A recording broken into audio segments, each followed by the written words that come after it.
Welcome to the KZGN News. Today we'll bring you news from the Ridgecrest Police Department, Kern County Sheriff's Department, Kern County Fire, gas prices, and much more.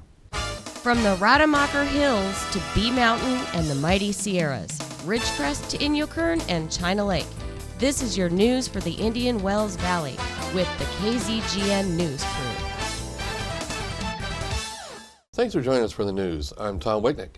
Here's news affecting Ridgecrest in the Indian Wells Valley. Yesterday we reported about a shooting on South Silver Ridge. We now have more details about the shooting. Yesterday morning at about 2 a.m. the Ridgecrest Police Department responded to a shooting call in the 200 block of South Silver Ridge. Officers responded to the call and found one man with multiple gunshot wounds. It was a dispute between two men. As of news time, we only know the man was transported to Ridgecrest Regional Hospital with serious wounds. He was stabilized and airlifted for further treatment. The suspected shooter is described as Pedro Ortiz, Hispanic male, 5 foot 10 inches tall, and weighing about 180 pounds. The police served a couple of warrant searches at residences they thought he might be hiding, but had no success yet to find him. During the search, the police department deployed volunteers from PAC to help secure the crime scene and search areas. Ortiz is a resident of Ridgecrest, but could be out of the area as well. They're asking for the public's help. If you have any information on the suspect, please call the police department right away. Call them at 760-499-5100.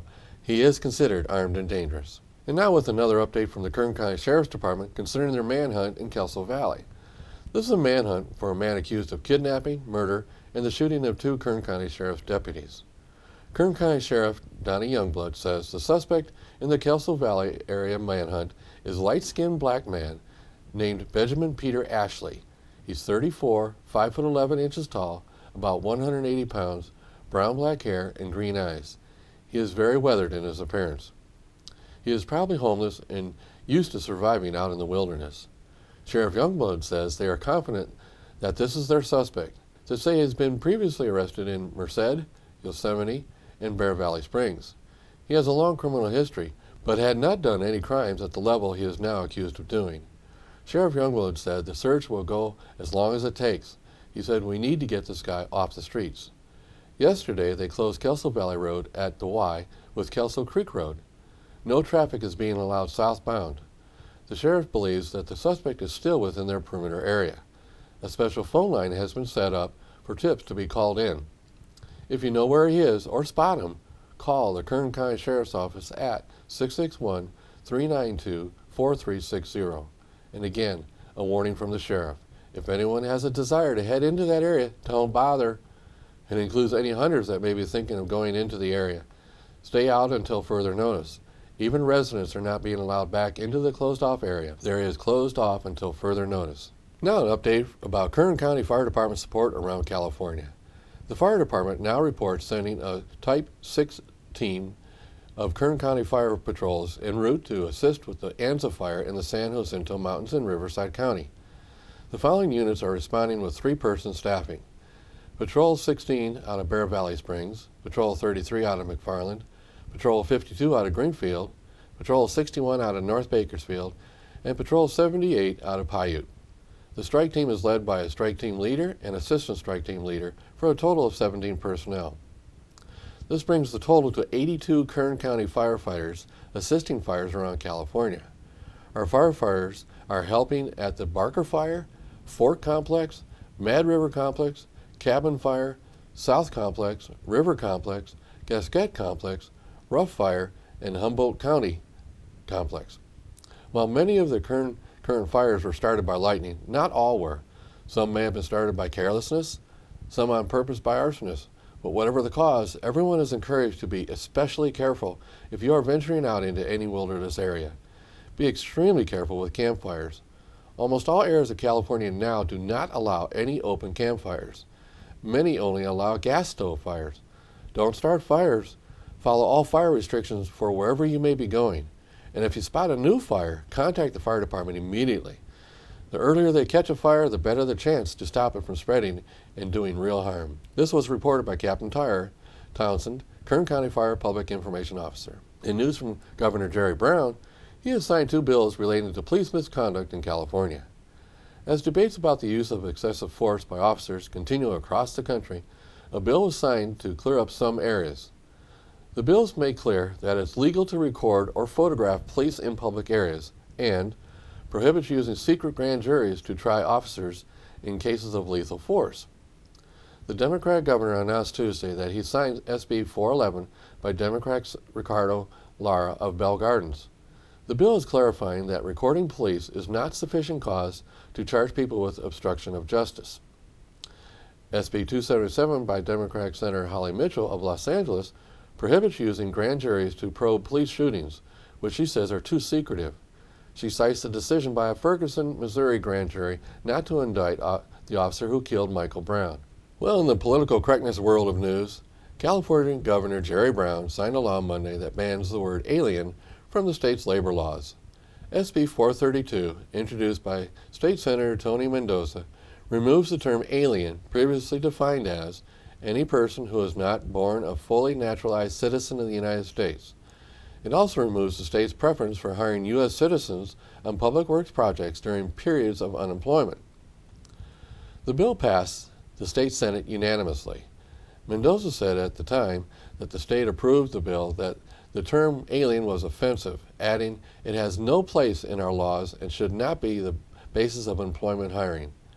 Last month, as the State Assembly added its approval, he said, "Alien is now commonly considered a derogatory term for a foreign-born person and has very negative connotations."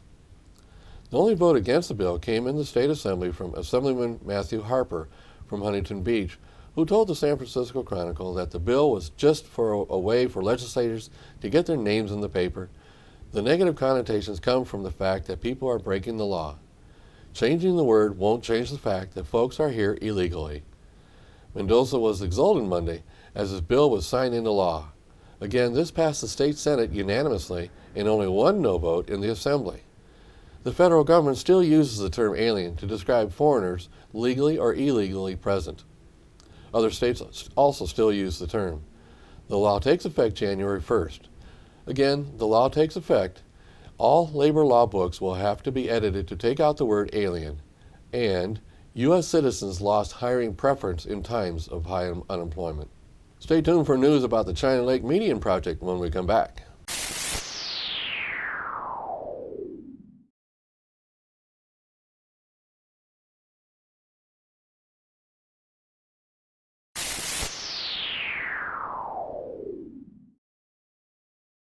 Welcome back. In news about the Meeting Art Committee, members of the Meeting Art Committee met yesterday. The purpose of the meeting was to meet in the field with Caltrans landscape architect Bill Hebert. Jim Hebert. Let's just start it over. Okay. In news about the Meeting Art Committee, members of the Meeting Art Committee met yesterday. The purpose of the meeting was to meet in the field with Caltrans landscape architect Jim Hebert. Jim explained the construction process and answered questions regarding installing the petroglyph monuments within the medians. Right now, it looks like the median construction project may be done by the end of September. After meeting in the field, the meeting reconvened at City Hall. Matthew Alexander updated the committee that 13 of the 18 locations have been spoken for. However, no formal application yet has been filed by anyone. Matthew also said they are trying to encourage artists to notify him if they are interested in participating. So far, 3 artists have offered support. They are Skip Gorman, Olaf Dowd, and Milt Burford. If any other artists are interested in helping, contact Matthew right away. They see a fairly long process to get these pieces of art all the way through the approval process. The approval process will ultimately have to go through Caltrans and finally the City Council. These steps are necessary for insurance reasons. It seems insurance is a large part of the process. The committee discussed setting a 3-month-long window for any proposed project to be completed, once all approvals have been achieved. For more information, contact Matthew Alexander, City Planner, at 760-499-5063. Next, Tanya Pyle, KZGN Field Reporter, reports that in August 2015, the Indian Wells Valley Water District General Manager Don Zadiba extended a challenge he called Spare a Minute. In response to Governor Brown's mandate to reduce water usage by 25% statewide, the State Water Resource Control Board established conservation targets in 9 tiers ranging from 4% to 36%. Beginning last June, For the next 9 months, water suppliers are required to report their monthly water production along with other information related to water use and enforcement actions. Current year data is being compared to baseline 2013 data since it was prior to mandatory conservation actions adopted last summer. Over the 9-month period, water suppliers are to cumulatively average their assigned conservation target. For June, the water district fell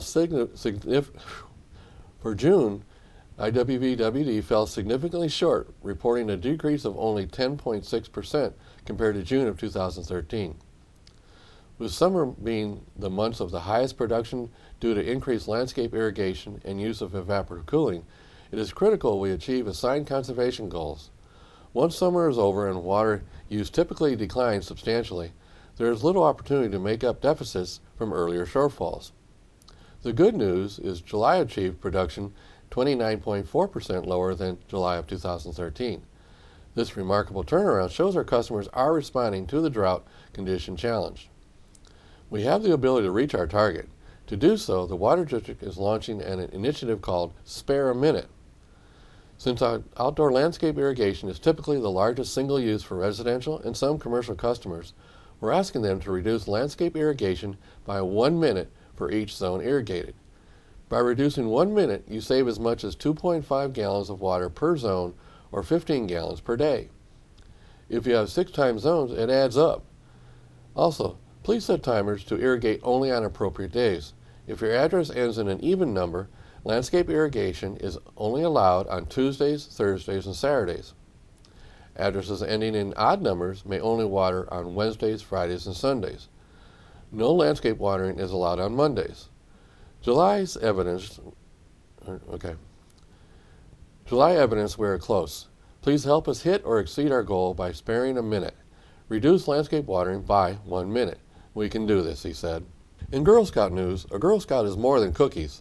That's right. They remodel teen rooms and homeless shelters. They travel around the world. Being a Girl Scout means she's learning to become the best version of herself. She's learning to become a girl of courage, confidence, and character, and is growing into someone who makes the world a better place. Sign her up for Girl Scouts today. Are you ready to go gold? If you are a high school Girl Scout, you can earn the highest award a Girl Scout can earn. If you are ready to join this group of prestigious young women who are changing the world, the next highest award training is Wednesday, August 19th at the Bakersfield Council office from 6 p.m. to 8 p.m. The cost is $5. Contact 800-490-8653, extension 200. And finally, calling all County Girl Scouts seniors and ambassadors, are you looking to be a singer? Do you have a voice you want to share with the world? Girl Scouts is looking for 5 young ladies to sing at the Women Inspiring Girls Luncheon on Friday, October 16th. Tryouts are 6 p.m. on Tuesday, August 11th at the Bakersfield Council office. If interested, please call Michelle Lloyd at 661-327-1409, extension 200, and make your audition reservation. KZGN would like to provide local Girl Scouts up-to-date local information and highlight their efforts, opportunities, and achievements. To do so, we ask leaders to please call 760-446-0815. Now in KZGN's continuous effort to provide news and information on our local gas prices, here are today's gas prices. Right now, the whole area we monitor is going down slowly. As of this morning, Ridgecrest is ranging from $3.55 to $4.19. Lancaster is ranging from $3.48 to $3.99. The LA Valley area is ranging from $3.49 to $3.85, and Bishop is going from $3.79 to $3.99. We have 4 stations coming in at the $3.55 figure, and 2 more at the $3.59 amount. Tune in with us Mondays, Wednesdays, and Fridays for updates. We at KZGN always suggest you shop locally to support our local economy. Remember, when you pay any sales tax out of town, you are helping those cities pave their streets instead of here. Now stay tuned for weather and sports when we come back.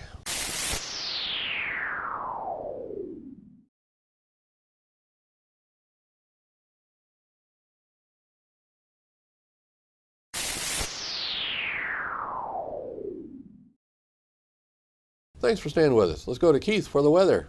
Thank you, Tom. From the National Weather Service, the heat wave that has been gripping parts of the southern U.S. earlier this week will continue to subside, although heat advisories remain in effect for parts of eastern Texas and southern Louisiana. The combination of heat and humidity will create heat indexes as high as 110 degrees.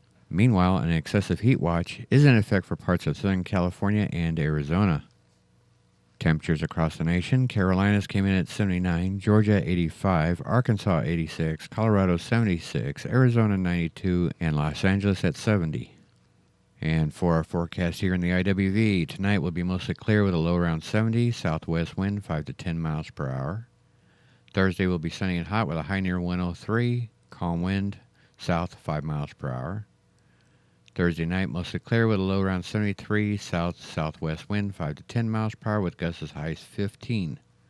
Friday will be sunny and hot with a high near 104, west wind 5 miles per hour. Friday night, mostly clear with a low around 72, west wind 5 to 15 miles per hour with gusts as high as 20. And on Saturday, it will be sunny and hot with a high near 105, northwest wind 5 miles per hour. The rise in temperature is expected to peak on Sunday at 107 degrees. Then begin to start cool down just a little beginning on Monday. That's your forecast for the IWV. Now back to Tom and the rest of your KZGN news. Thanks, Keith. Now let's go to Tom Heck with sports. And a very pleasant Wednesday afternoon to everyone. Well, on this Wednesday, if you look at the sports world, we find relocation talks in the NFL. It seems like everybody wants to come to LA. The Chargers, they want to leave San Diego. The Raiders, they want to leave Oakland.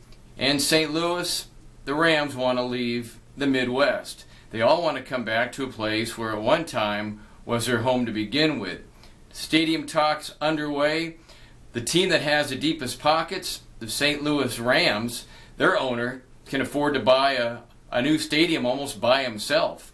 So they might have an inside, but we'll have to wait and see how this thing plays out. Geno Smith, quarterback of the Jets, will be out 6 to 8 weeks. Will miss the first 6 games for certain with a broken jaw. In fact, they had to wire his jaw back together.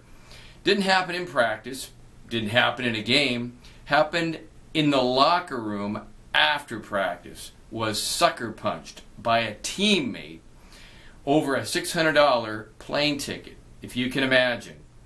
But worse than that in the sports world, I think, we talk about the situation with Tom Brady. Although Deflategate, he won't admit guilt, destroyed his cell phone. If he was innocent, why not just hand him your phone with all your texts, but destroyed it before investigators could get to look at it.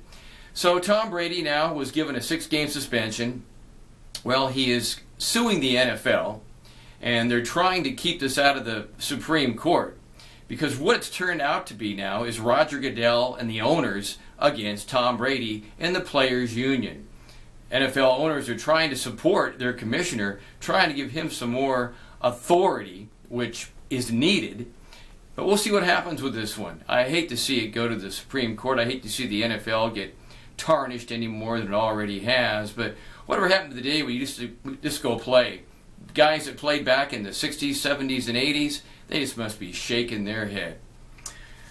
Days you used to play because you really wanted to play and you made a good day's wage, and now it's multiple millionaires, and if you don't get what you want, you just sit out of training camp until you do. So, okay, let's go to a brighter note, the baseball world. The Dodgers a winner, 5-0 over Washington. They lead by 2.5 in the West over the Giants. Angels slide again on the road. They are on a 7-game road losing streak. They've lost 2 straight now in the Windy City. They'll play Game 3 tonight in Chicago. They were shut out yesterday by the White Sox 3-0. Andrew Haney will pitch tonight. He's a rookie sensation. He has a 3.31 ERA, but a 5-1 record. Okay, Houston not helping themselves. The Astros have a 1-game lead over the Angels, but they have lost 7 straight games, a disastrous road trip for them. They lose again in San Francisco last night, 3-1. They'll play again tonight up by the city on the bay. Texas, they lose to Minnesota. Texas only 4.5 games out, but they're just kind of stagnant. They have a chance to do something here. Seattle beats Baltimore last night in extra innings, and Seattle, believe it or not, only 8 games out. So they're kind of still hanging around. Other winners, the Blue Jays, red hot. They've won 9 of 10 games. The Padres, Arizona, the Cardinals beat Pittsburgh. Now Pittsburgh and the Cardinals, 2 best records in the National League.